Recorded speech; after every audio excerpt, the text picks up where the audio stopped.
ಈ ತರದ ಯುವಕರು ಬೇಕಾಗಿದೆ. ಈ ರಾಜ್ಯಕ್ಕೆ ಇಂಥ ನಾಯಕರ ಅವಶ್ಯಕತೆ ಇದೆ. ಜಾತ್ಯತೀತವಾಗಿ ಎಲ್ಲರನ್ನ ಅಪ್ಪಿಕೊಳ್ಳುವಂತ ನಾಯಕ ನಮ್ಮ ನಿಖಿಲ್ ಕುಮಾರಸ್ವಾಮಿ ಅವರು ಅಂತ ಈ ಸಂದರ್ಭದಲ್ಲಿ ನಾನು ಹೇಳಕ್ ಬಯಸ್ತಾ ಇದ್ದೀನಿ.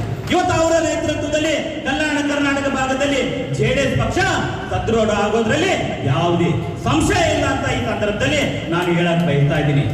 ದಯಮಾಡಿ ನಿಖಿಲ್ ಅಣ್ಣ ಅವರೇ, ನನಗೆ ಒಂದು ಮನವಿಯನ್ನು ಮಾಡ್ತಾ ಇದ್ದೀನಿ. ಕಲ್ಯಾಣ ಕರ್ನಾಟಕ ಭಾಗದಲ್ಲಿ ತಾವು ಅತಿ ಹೆಚ್ಚು ಈ ಭಾಗಕ್ಕೆ ಹೆಚ್ಚಿನ ಒತ್ತು ಕೊಡ್ರಿ.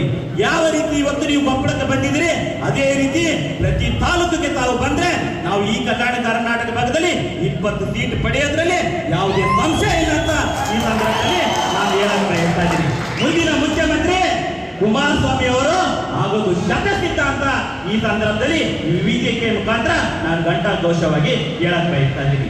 ಮುಂಬರುವ ಜಿಲ್ಲಾ ಪಂಚಾಯತಿ, ತಾಲೂಕ್ ಪಂಚಾಯತಿ ಇದು ಕಾರ್ಯಕರ್ತರ ಮತ್ತು ಮುಖಂಡರ ಎಲೆಕ್ಷನ್ ಆಗಿದೆ. ನಾವು ನಿಖಿಲ್ ಅಣ್ಣನವರಿಗೆ ಮನವಿ ಮಾಡ್ತಾ ಇದ್ದೀನಿ, ಪ್ರತಿ ವಿಧಾನಸಭಾ ಕ್ಷೇತ್ರದಲ್ಲಿ ಕನಿಷ್ಠ ನಮಗೆ 3 ರಿಂದ 4 ಜಡ್ಪಿ ಟಿಕೆಟ್